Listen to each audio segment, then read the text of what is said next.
आचार्य प्रवर श्री सकल कीर्ति जी महाराज विरचित श्री सुदर्शन चरित्र। छठा परिच्छेद। तीन लोक के इंद्रों द्वारा सेवित, जगत में मंगल करने वाले, भवसागर में जीवों को अवलंबन स्वरूप परमेष्ठियों के चरणों में मैं नमस्कार करता हूँ। इस प्रकार मुनीश्वर के मुख से अपने भवों को जानकर सुदर्शन भ्रमण के कारणों को स्पष्ट रूप से हृदय में इस प्रकार चिंतन करने लगे। अहो, यह संसार विषम है, घोर है, सुखों से रहित है और अनंत दुहक से परिपूर्ण है। यह संसार सज्जनों के लिए प्रीति का कारण कैसे हो सकता है? अर्थात नहीं हो सकता। दुहक रूपी श्रृंखला से आबद्ध हुए संसारी प्राणी सुख के लोभ में ठगे गए हैं। इस अनादि संसार में यह जीव धर्म से रहित होकर भ्रमण करते रहे हैं। इस संसार में ये संसारी प्राणी दुष्कर्मों के समूह के कारण भ्रमण कर रहे हैं। ये कर्म आगत संतान परिपाटी से संपूर्ण अनर्थों का करने वाला है।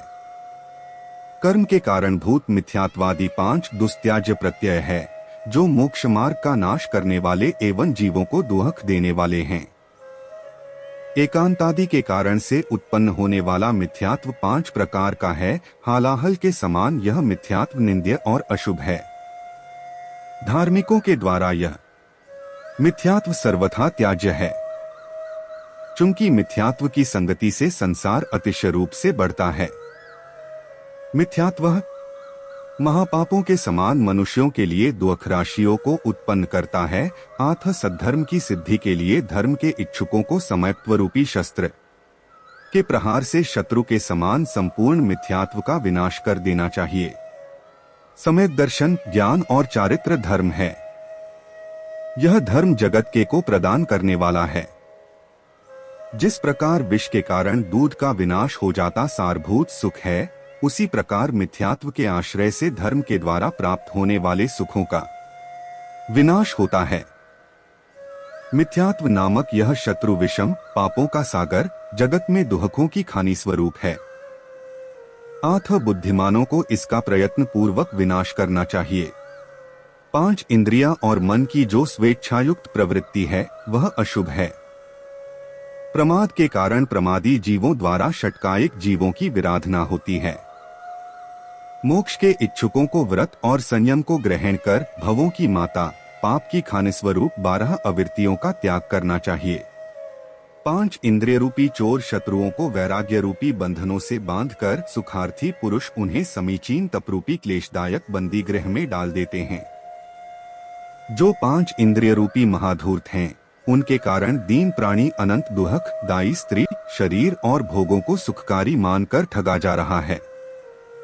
इंद्रियां दुष्ट धूर्त एवं सभी को ठगने वाली हैं, ऐसा जानकर मुमुक्षुओं को शत्रु के समान इन इंद्रियों को व्रतरूपी तलवार से मारना चाहिए। 5 इंद्रियों के द्वारा जो भोग किए जाते हैं वे पाप के सागर, दुहक पूर्वक होने वाले और तीव्र दुहक के मूल हैं। उनका सेवन मूढ़ात्मा ही करते हैं। अशुभ पशु म्लेच्छादि के द्वारा ही भोग सेवनीय हैं। ये भोग स्त्री से प्राप्त होते हैं, उसके लिए श्रम करना पड़ता है। वे मानभंग से उत्पन्न होते हैं। ऐसे भोग किन बुद्धिमानों के द्वारा त्याज्य नहीं है, अर्थात सभी के द्वारा त्याज्य हैं। काम की शांति के लिए जैसे जैसे भोगों का उपभोग किया जाता है, वैसे वैसे मनुष्यों का कामदाह अतिशय रूप से वृद्धि को प्राप्त होता है। ऐसा जानकर बुद्धिमानों के रोगों के समान इन संपूर्ण भोगों को, जो कि संपूर्ण अनर्थों को उत्पन्न करने वाले एवं दुष्ट हैं, उनका जितेंद्रिय बनकर त्याग कर देना चाहिए।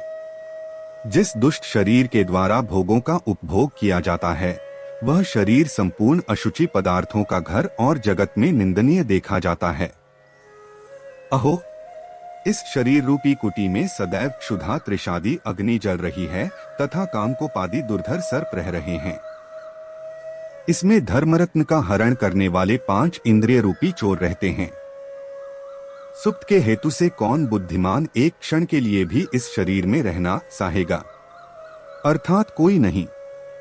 स्वर्ग, मोक्ष और सुधर्म की प्राप्ति के लिए जिन्होंने दुष्कर तप के द्वारा शरीर को कष्ट दिया है, उन्हीं का जीवन सफल है, शेष जीवों का नहीं। इस प्रकार जानकर मनुष्यों को नित्य हितकारी निर्दोष तप करना चाहिए। असार शरीर के द्वारा स्वर्ग और मोक्ष की सिद्धि करना ही सारभूत है। होता अथवा इंद्रियों रूपी नौकरों का प्रेरक मन नामक राजा है। दुर्जय और देवल उस मन रूपी राजा को ध्यान रूपी तलवार से मारना चाहिए। अतः जिस बुद्धिमान ने शुभ ज्ञान के द्वारा मन का निरोध किया है, उसके इंद्रियों के कुकर्म अनाश्रयी हो जाने से स्वयं नष्ट हो जाते हैं। धार्मिक जीवों को समिति आदि के द्वारा कर्मों का विनाश करने के लिए तथा मुक्ति को प्राप्त करने के लिए प्रयत्न पूर्वक 6 जीवनिकायों की रक्षा करना चाहिए। श्री जिनेंद्र भगवान ने श्रेष्ठ धर्म का कथन किया है। वह धर्म अहिंसा रूपी लक्षण से युक्त, भवनाशक एवं शिवकारक है। 12 प्रकार की अवृत्तियां कही गई हैं। वो पापों को उत्पन्न करने वाली है। अतः संयम और यमादिकों के द्वारा उनका त्याग करने योग्य है। जो वित्तादि प्रमाद हैं, वे व्यर्थ में ही सैकड़ों पापों को प्रदान करते हैं। ध्यान, अध्ययन और मौन के द्वारा 15 प्रमादों को छोड़ना चाहिए, चूंकि प्रमादी को नियम से सर्वदा कर्मों का आश्रव होता है। दर्शन, ज्ञान, चारित्र का विनाश होता है तथा अतिशय रूप से संसार बढ़ता है।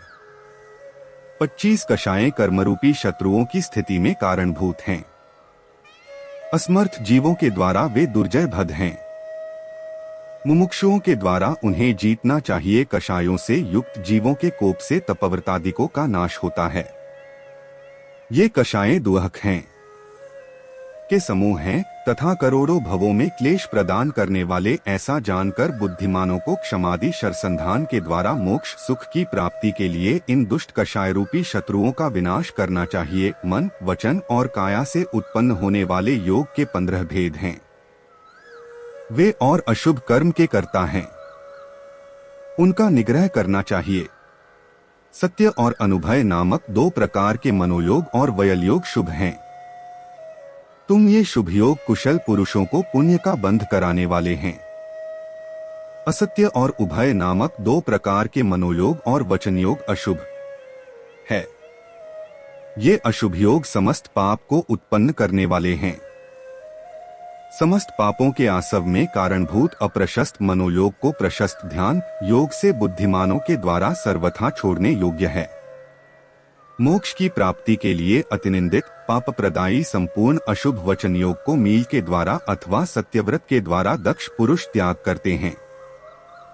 बुद्धिमानों की क्वचित कार्यवशात 2 प्रकार के शुभ योगों को ग्रहण करना महिए। ये शुभ योग धर्मोपदेश और समीचीन ध्यान की सिद्धि में कारण हैं तथा शुभ की वृद्धि करने वाले हैं। पापरूपी अंधों को करने वाला 7 प्रकार का काययोग अशुभ है। आसन और कायोत्सर्ग के द्वारा सच्च साधु उसका निग्रह करते हैं। दृढ़ ये समस्त कर्म प्रत्यय सभी प्रकार के अनंत दुहक और पापों को उत्पन्न करने वाले हैं। संवर और मोक्ष की प्राप्ति के लिए कालसर्प के समान ये प्रत्यय त्याज्य हैं। इनका निरोध करने मात्र से कर्मराशि निरोध को प्राप्त होती है। कर्म का निरोध होने पर सज्जनों को संवर, निर्जरा और मोक्ष होता है। अतः उनका निरोध करने के लिए बुद्धिमानों को वैराग्य रूपी शास्त्र से मोह के पाश को छेद कर मुनिव्रत ग्रहण करना चाहिए।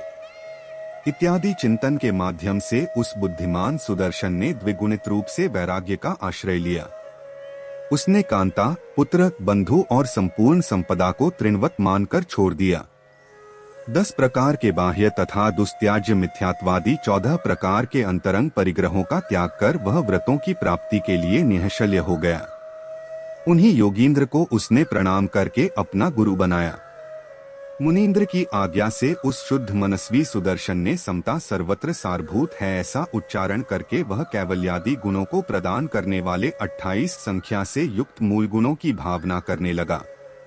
मुक्ति के लिए संपूर्ण सौख्य की खानी, मुक्ति के माता के समान दिव्य प्रव्रज्या को उस धन्यात्मा वणिकपति ने 3 शुद्धियों से युक्त होकर ग्रहण की। उसके इस साहस को देखकर उसी समय राजा को भी राज्य, भोग, शरीर और संसार से मोक्ष प्रदान करने वाला तीव्र संवेग प्राप्त हुआ। बुद्धिमानों के द्वारा त्याग करने योग्य राज्य को उसने अपने पुत्र को प्रदान किया। श्रीकांत को राजश्रेष्ठी बनाया तथा बाह्याभ्यंतर परिग्रह का त्याग कर वह सेठ के साथ भव का नाश करने वाली, मुक्ति को प्रदान करने वाली दीक्षा उन्हीं मुनिराज के सन्निकट ग्रहण की। वह दीक्षा कर्मों का नाश करने में कारणीभूत है। राजा के साथ राजा के अंतःपुर में रहने वाली स्त्रियों ने भी एक साड़ी के बिना अन्य समस्त प्रकार के परिग्रहों का त्याग कर हर्षपूर्वक ग्रहण कर ली। वे सब तप और ध्यान में लीन थी। आगम का अध्ययन करते हुए वे सदैव आर्थिकाओं की सन्निधि में रहने लगी। संयम को प्राप्त वे सभी जीव धर्म ध्यान से युक्त थे। दूसरे दिन उन सभी ने अन्य घर जाकर शुभ पारणा किया। तदुपरांत वे गुरु के साथ अनेक देश और नगरों में विहार करते प्रमाद रहित होकर सुखपूर्वक अपने व्रतों का पालन करने लगे। सुदर्शन मुनीन्द्र महाप्राज्ञ और जितेंद्रिय थे। गुरुवचन रूपी नौका उनका आश्रय थी, जो निष्प्रमाद रूपी वायु के द्वारा सुरक्षित थी। अभ्यास रूपी शूर सुभटों के सामर्थ्य से वे अनमोल रत्न से भरे हुए द्वादशांग रूपी महासमुद्र के तीर पर अतिशीघ्र पहुंच गए। वे सुदर्शन मुनिराज निपुण थे, प्रथम संहनन के धारक थे, बलवान थे, महाधीर थे, महादांत थे, संपूर्ण परीक्षों के विजेता थे, अनेक देशों की महाभाषाओं में प्रवीण थे और गुण के सागर थे। गुरु की आज्ञा से वे एकल विहारी होकर वनवासी हो गए।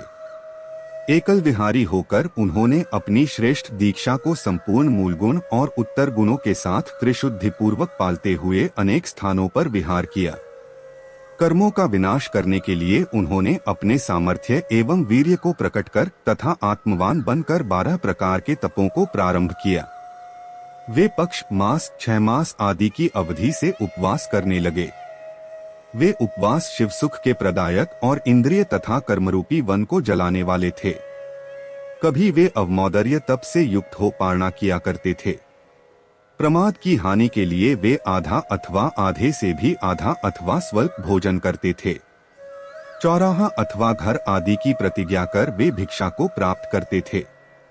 इस प्रकार वे श्रेष्ठ वृत्ति प्रसंख्यान तप का पालन कर रहे थे। पारणा के दिन वे कभी निर्विकृति आहार करते थे तो कभी कांजिका भी 5 इंद्रियों के सुखों का त्याग करते हुए वे रसत्याग नामक तप का आचरण करते थे। कायर मनुष्यों में भय उत्पन्न करने वाले शून्य घर, गुहा, अरण्य, स्मशान, पर्वत, वनादि निर्जन प्रदेशों में जो कि सिंह व्याघ्र आदि से सहित थे, वे बुद्धिमान मुनिराज सिंह के समान निर्भय होकर रहते थे। इस प्रकार समीचीन ध्यान की सिद्धि के लिए वे मुनिराज विविक्त शय्यासन तप को करते थे। वर्षाकाल में वे मुनिराज झंझावात, महावृष्टि और नागादि से युक्त वृक्ष के मूल में दुष्कर योग को धारण करते थे।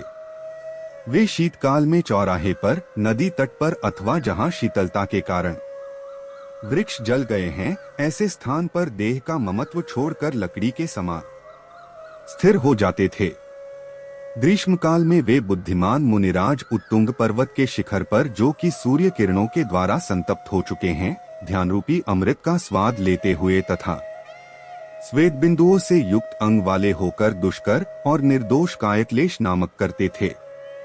इस तप को वे पापों का नाश करने के लिए तथा अनंत सुख की सिद्धि के लिए ही किया करते हैं। ये 6 प्रकार के बाह्य तप घोर और निर्दोष हैं। ये अन्य जीवों को प्रत्यक्ष दिखाई देते हैं एवं अभ्यंतर तप के कारण हैं। ये बाह्य तप 5 इंद्रिय रूपी अरण्य को जलाने के लिए दावानल के समान हैं, दुष्कर है, कायरों में भय उत्पन्न करने वाले हैं। सुदर्शन योगीराज इन तपों को कर्मशत्रु को शांत करने के लिए शक्ति के अनुसार किया करते थे।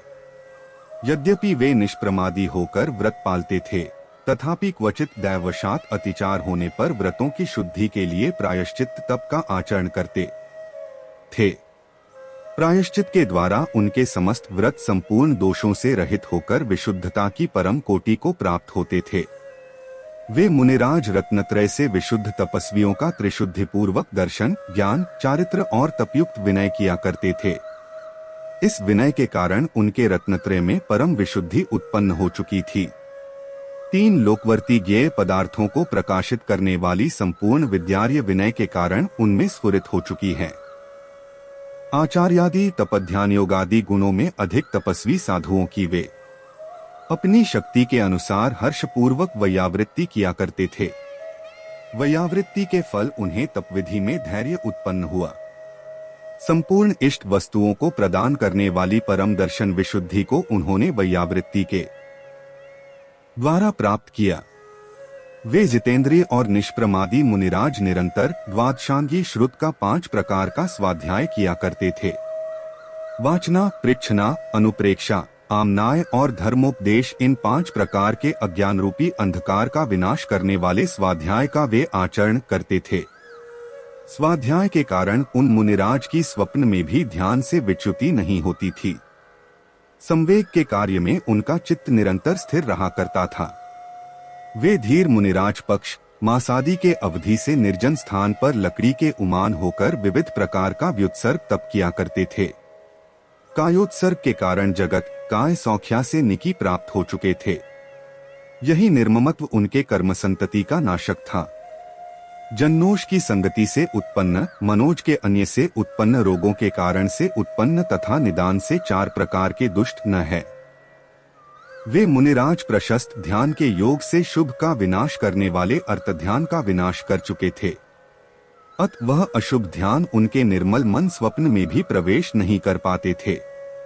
हिंसानंद, मृषानंद, स्तेयानंद और वस्तु संरक्षण आनंद, ये 4 प्रकार के रौद्र ध्यान सुखों से रहित हैं। ये रौद्र ध्यान महाव्रतों के घातक है। ये ध्यान जब सामान्य मुनियों में भी नहीं होते तब सद्बुद्धि के धारक विशदात्मा सुदर्शन मुनिराज में कैसे पाए जाते। आज्ञा विचय, अपाय विचय, विपाक विचय और संस्थान विचय, ये 4 प्रकार के धर्म ध्यान हैं। ये सर्वोत्कृष्ट सुख को प्रदान करने वाले हैं। ये धर्म ध्यान धर्म के सागर हैं, सर्वार्थ सिद्धि पर्यंत के सुखों को देने वाले हैं तथा योगों का निरोध करके योग्य संयम देने वाले हैं। मन को निर्विकल्प करने पर तथा महासंवेग से युक्त होने पर अप्रमत्त पद को प्राप्त करके प्रथम शुक्ल ध्यान उत्पन्न होता है। यह शुक्ल ध्यान सपृथक्त्व, सवितर्क और सविचार है, गुणों के सागर है, रत्नदीप के समान है और कर्मरूपी वन को जलाने के लिए अग्नि है, समान है।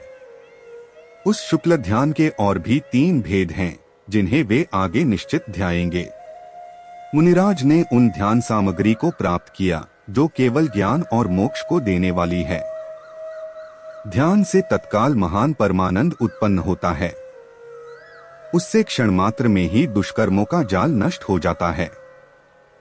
इस विजय के कारण उनके रत्नत्रय में परम विशुद्धि उत्पन्न हो चुकी थी। 3 लोकवर्ती ज्ञेय पदार्थों को प्रकाशित करने वाली संपूर्ण विद्यार्य विनय के कारण उनमें स्फुरित हो चुकी है। आचार्यादि तपध्यान योगादि गुणों में अधिक तपस्वी साधुओं की वे अपनी शक्ति के अनुसार हर्षपूर्वक वैयावृत्ति किया करते थे। वैयावृत्ति के फल उन्हें तपविधि में धैर्य उत्पन्न हुआ। संपूर्ण इष्ट वस्तुओं को प्रदान करने वाली परम दर्शन विशुद्धि को उन्होंने वैयावृत्ति के द्वारा प्राप्त किया। वे जितेंद्रिय और निष्प्रमादी मुनिराज निरंतर द्वादशांगी श्रुत का 5 प्रकार का स्वाध्याय किया करते थे।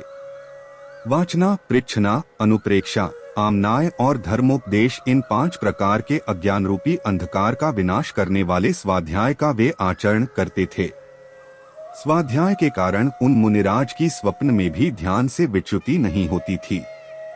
संवेग के कार्य में उनका चित्त निरंतर स्थिर रहा करता था। ये 6 सारभूत अंतरंग तप हैं। ये तप जिनेंद्रस्थित हैं, अंतरंग में उत्पन्न होने वाले हैं तथा मन में उत्पन्न होने वाले हैं तथा मन में उत्पन्न होने वाले शत्रुओं के बल को दूर करने वाले हैं। वे दक्ष तपस्वी प्रतिदिन इन परम तपों को अपने कर्मरूपी शत्रुओं की हानि करने के लिए किया करते थे। इससे उन्हें अंतर्विशुद्धि प्राप्त हो एक चुकी थी।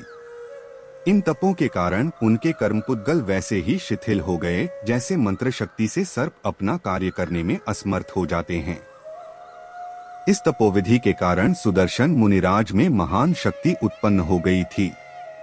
उस कारण उनमें मोक्ष मार्ग की प्रदीपिका स्वरूप अनेक प्रकार की रिद्धियां उत्पन्न हुई। वे हमेशा अपने हृदय में सभी जीवों के प्रति मैत्री की भावना करते थे। वे गुणाधिक मुनींद्रों में अतुलित प्रमोद को धारण करते थे। रोग, क्लेश, दुःखादि से युक्त जीवों में उनका करुणा भाव था। वे विपरीत स्वभाव वाले पापी जीवों में माध्यस्थ भाव धारण करते थे। इस प्रकार की भावनाओं को मन से भाने वाले उन मुनिराज के मन में रागद्वेषादि दोषों का जन्म स्वप्न में भी कठिन था, किंतु उनके स्वच्छ हृदय में रत्नदीप के समान मोक्ष मार्ग को दिखाने वाली प्रशस्त ध्यान की एक दीपिका जला करती थी। इस प्रकार वे मुनिराज सुव्रतों का आचरण करते थे, धर्म और शुक्ल ध्यान में मग्न रहा करते थे। वे संपूर्ण दोषों से रहित थे, वे सद्गुणों के महासागर थे, वे इंद्रिय रूपी शत्रु के विजेता थे, वे संसार के पार को प्राप्त हो चुके थे। उनकी हमेशा विजय हो। मोक्ष के इस समीचीन मार्ग में मैं उनकी अपनी शक्ति के अनुसार वंदना करता हूँ। चारित्र संपूर्ण गुणों की खानी है और हितकर है। चारित्र का आश्रय बुद्धिमान लेते हैं। चारित्र से शिववधू की प्राप्ति होती है। चारित्र को मेरा भक्तिपूर्वक नमस्कार हो। चारित्र छोड़कर अन्य कोई महान रिद्धियों का जनक नहीं है। चारित्र का मूल क्रिया है। मैं सदैव चारित्र में अपने मन को स्थापित करता हूँ। हे चारित्र, तुम मेरा पालन करो। वे सभी सुदर्शनादि मुनिराज मोक्षलक्ष्मी के साधक हैं। उन्होंने ध्यान के द्वारा समस्त कल्मषरूपी विष को दूर कर दिया था तथा वे ज्ञान सागर के पार पहुंचे थे। वे संपूर्ण शील और गुण से परिपूर्ण थे। वे मेरे द्वारा स्तुत्य एवं वंद्य हैं। वे समस्त संसारी भव्य जीवों के द्वारा तथा मेरे द्वारा पूज्य हैं। वे मुझे अपने स्वकीय गुण प्रदान करें। इस प्रकार सकल कीर्ति भट्टारक विरचित श्री सुदर्शन चरित्र में सुदर्शन की तपःक्रिया का वर्णन करने वाला छठा परिच्छेद पूर्ण हुआ।